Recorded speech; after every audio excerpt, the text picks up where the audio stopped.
ಒಂದು ಹಳ್ಳಿಯಲ್ಲಿ ಅರವಿಂದ ಎಂಬ ಯುವಕ ವಾಸಿಸುತ್ತಿದ್ದ. ಅವನಿಗೆ ಜೀವನದಲ್ಲಿ ದೊಡ್ಡ ಕನಸುಗಳಿದ್ದವು. ಬಡ ಕುಟುಂಬದಲ್ಲಿ ಹುಟ್ಟಿದರೂ ಒಂದು ದಿನ ದೊಡ್ಡ ವ್ಯಕ್ತಿಯಾಗಬೇಕು, ತನ್ನ ತಂದೆ ತಾಯಿಯನ್ನು ಸುಖವಾಗಿ ನೋಡಿಕೊಳ್ಳಬೇಕು ಎಂಬ ಆಸೆ ಅವನ ಮನಸ್ಸಿನಲ್ಲಿ ಸದಾ ಇತ್ತು. ಆದರೆ ಜೀವನವು ಅವನಿಗೆ ಸುಲಭದ ದಾರಿಯನ್ನು ತೋರಿಸಲಿಲ್ಲ. ಅವನು ಮಾಡಿದ ಮೊದಲ ವ್ಯಾಪಾರ ನಷ್ಟವಾಯಿತು. ಸ್ಪರ್ಧಾತ್ಮಕ ಪರೀಕ್ಷೆಯಲ್ಲಿ 2 ಬಾರಿ ವಿಫಲನಾದ. ಸ್ನೇಹಿತರು ಒಬ್ಬೊಬ್ಬರಾಗಿ ಒಳ್ಳೆಯ ಕೆಲಸಗಳನ್ನು ಪಡೆದು ಮುಂದೆ ಸಾಗಿದರು. ಬಂಧುಗಳು ಹೇಳುತ್ತಿದ್ದರು, ಇವನಿಂದ ಏನೂ ಆಗಲ್ಲ, ಕನಸು ಕಾಣುವುದಷ್ಟೇ ಗೊತ್ತು ಎಂದು. ಆ ಮಾತುಗಳು ಅವನ ಮನಸ್ಸನ್ನು ನೋಯಿಸುತ್ತಿದ್ದವು.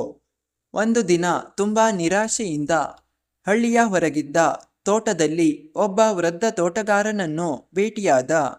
ವೃದ್ಧನು ಶಾಂತವಾಗಿ ಬಿದಿರಿನ ಗಿಡಗಳಿಗೆ ನೀರು ಹಾಕುತ್ತಿದ್ದ. ಅರವಿಂದ ಕೇಳಿದ, ತಾತ, ನಾನು ಎಷ್ಟೇ ಕಷ್ಟಪಟ್ಟರೂ ಜೀವನದಲ್ಲಿ ಏನೂ ಬದಲಾಗುತ್ತಿಲ್ಲ.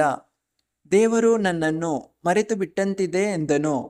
ವೃದ್ಧನು ಮುಗುಳ್ನಗುತ್ತಾ ಕೇಳಿದ, ಈ ಬಿದಿರಿನ ಮರದ ಬಗ್ಗೆ ಗೊತ್ತಿದೆಯಾ ಎಂದು.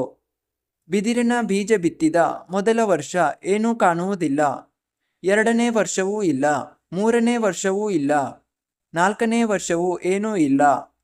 ಆದರೆ ರೈತ ಪ್ರತಿದಿನ ಅದಕ್ಕೆ ನೀರು ಹಾಕುತ್ತಾನೆ. ಯಾರಾದರೂ ಕೇಳುತ್ತಾರೆ, ಇಲ್ಲಿ ಏನೂ ಬೆಳೆಯುತ್ತಿಲ್ಲ, ಏಕೆ ಸಮಯ ವ್ಯರ್ಥ ಮಾಡುತ್ತೀಯಾ ಎಂದು. ರೈತ ಮಾತ್ರ ನಗುತ್ತಾನೆ, ಏಕೆಂದರೆ ಅವನಿಗೆ ಗೊತ್ತಿತ್ತು, ಬಿದಿರಿನ ಬೀಜ ನೆಲದ ಕೆಳಗೆ ಬೇರುಗಳನ್ನು ಬಲಪಡಿಸುತ್ತಿದೆ ಎಂದು. ಅರವಿಂದ ಮೌನವಾಗಿ ಕೇಳುತ್ತಿದ್ದ. ವೃದ್ಧನು ಮುಂದುವರೆಸಿದ, 5ನೇ ವರ್ಷ ಕೆಲವೇ ವಾರಗಳಲ್ಲಿ ಆ ಬಿದಿರು ಹಲವು ಅಡಿ ಎತ್ತರ ಬೆಳೆಯುತ್ತದೆ. ಜನರು ಆಶ್ಚರ್ಯಪಡುತ್ತಾರೆ. ಆದರೆ ಅದು ಕೆಲವೇ ವಾರಗಳಲ್ಲಿ ಬೆಳೆದದ್ದಲ್ಲ, 5 ವರ್ಷಗಳ ಕಾಲ ತನ್ನ ಬೇರುಗಳನ್ನು ಬಲಪಡಿಸಿಕೊಂಡಿತ್ತು. ವೃದ್ಧನು ಅರವಿಂದನ ಭುಜದ ಮೇಲೆ ಕೈ ಇಟ್ಟು ಹೇಳಿದ, ನಿನ್ನ ಜೀವನವು ಬಿದಿರಿನಂತೆಯೇ ಇರಬಹುದು. ಈಗ ನಿನಗೆ ಫಲ ಕಾಣುತ್ತಿಲ್ಲ ಎಂದರೆ ದೇವರು ಕೆಲಸ ಮಾಡುತ್ತಿಲ್ಲ ಎಂದಲ್ಲ, ಅವರು ನಿನ್ನ ಬೇರುಗಳನ್ನು ಬಲಪಡಿಸುತ್ತಿದ್ದಾರೆ ಎಂದನು. ವೃದ್ಧ ತೋಟಗಾರನ ಮಾತುಗಳು ಅರವಿಂದನ ಜೀವನವನ್ನೇ ಬದಲಿಸಿದವು. ಆ ದಿನದಿಂದ ಅವನು ಒಂದು ನಿರ್ಧಾರ ಮಾಡಿದ, ಇನ್ನು ಮುಂದೆ ನಾನು ಫಲಕ್ಕಾಗಿ ಅಲ್ಲ, ನನ್ನ ಕರ್ತವ್ಯಕ್ಕಾಗಿ ಕೆಲಸ ಮಾಡುತ್ತೇನೆ ಎಂದು. ನಗರಕ್ಕೆ ಹೋಗಿ ಕೆಲಸ ಹುಡುಕಲು ಆರಂಭಿಸಿದ. ದೊಡ್ಡ ಕಂಪನಿಗಳು ಅವನನ್ನು ತಿರಸ್ಕರಿಸಿದವು. ಅನುಭವ ಇಲ್ಲ ಎಂದು ಹಲವರು ಕೆಲಸ ಕೊಡಲಿಲ್ಲ. ಆದರೆ ಅವನು ಸೋಲಲಿಲ್ಲ. ಒಂದು ಸಣ್ಣ ಕಂಪನಿಯಲ್ಲಿ ಕಡಿಮೆ ಸಂಬಳಕ್ಕೆ ಕೆಲಸ ಸಿಕ್ಕಿತು. ಬೆಳಿಗ್ಗೆ 9ರಿಂದ ಸಂಜೆ 6ರವರೆಗೆ ಕೆಲಸ ಮಾಡುತ್ತಿದ್ದ. ರಾತ್ರಿ ಮನೆಗೆ ಬಂದು ಹೊಸ ಕೌಶಲ್ಯಗಳನ್ನು ಕಲಿಯುತ್ತಿದ್ದ. ಇಂಗ್ಲಿಷ್ ಮಾತನಾಡುವುದು, ಕಂಪ್ಯೂಟರ್ ಬಳಸುವುದು, ವ್ಯವಹಾರ ನಡೆಸುವುದು, ಸಿಕ್ಕ ಸಮಯವನ್ನೆಲ್ಲ ಕಲಿಕೆಗೆ ಮೀಸಲಿಟ್ಟ. ಅವನ ಸ್ನೇಹಿತರು ವಾರಾಂತ್ಯಗಳಲ್ಲಿ ಸುತ್ತಾಡುತ್ತಿದ್ದರೆ ಅರವಿಂದ ಪುಸ್ತಕ ಓದುತ್ತಿದ್ದ. ಜನರು ಹೇಳುತ್ತಿದ್ದರು, ಇಷ್ಟು ಕಷ್ಟಪಟ್ಟರೂ ಏನು ಪ್ರಯೋಜನ, ಜೀವನವನ್ನು ಎಂಜಾಯ್ ಮಾಡು ಎಂದು. ಅರವಿಂದ ನಗುತ್ತಾ ಹೇಳುತ್ತಿದ್ದ, ಇಂದು ನಾನು ಮಾಡುವ ತ್ಯಾಗವೇ ನಾಳೆ ನನ್ನ ಕುಟುಂಬದ ಸಂತೋಷವಾಗುತ್ತದೆ ಎಂದು. 3 ವರ್ಷಗಳ ನಂತರ ಅವನ ಅನುಭವ ಮತ್ತು ಪ್ರಾಮಾಣಿಕತೆಯನ್ನು ಗಮನಿಸಿದ ಒಬ್ಬ ಉದ್ಯಮಿ ಅವನಿಗೆ ಉತ್ತಮ ಕೆಲಸ ನೀಡಿದ.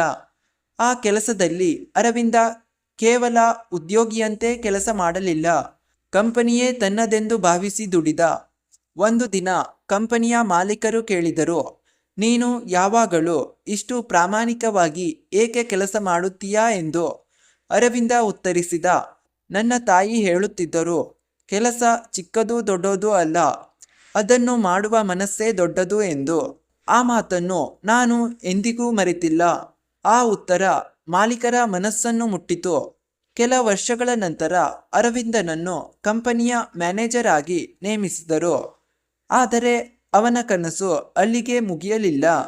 ತಾನು ಕಲಿತ ಅನುಭವವನ್ನು ಬಳಸಿಕೊಂಡು ಸಣ್ಣ ಉದ್ಯಮ ಆರಂಭಿಸಿದ. ಆರಂಭದಲ್ಲಿ ಕೇವಲ 3 ಉದ್ಯೋಗಿಗಳು ಇದ್ದರು. ಅವನು ಒಂದು ನಿಯಮ ಮಾಡಿಕೊಂಡ, ಯಾರನ್ನು ಮೋಸ ಮಾಡಬಾರದು, ಗುಣಮಟ್ಟದಲ್ಲಿ ರಾಜಿ ಮಾಡಿಕೊಳ್ಳಬಾರದು, ಉದ್ಯೋಗಿಗಳನ್ನು ಕುಟುಂಬದವರಂತೆ ನೋಡಿಕೊಳ್ಳಬೇಕು ಎಂದು.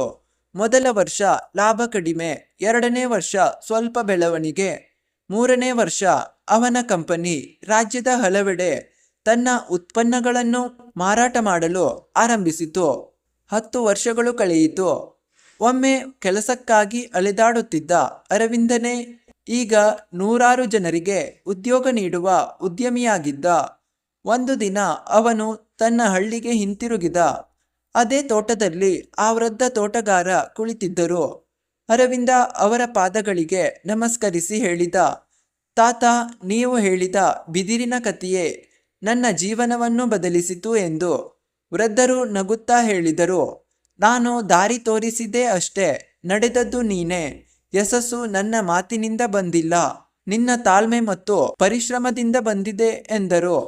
ಅರವಿಂದ ಆಕಾಶದತ್ತ ನೋಡಿದ. ಅವನಿಗೆ ತನ್ನ ತಂದೆ ತಾಯಿಯ ಮುಖ ನೆನಪಾಯಿತು. ಕಣ್ಣಲ್ಲಿ ನೀರು ತುಂಬಿತು.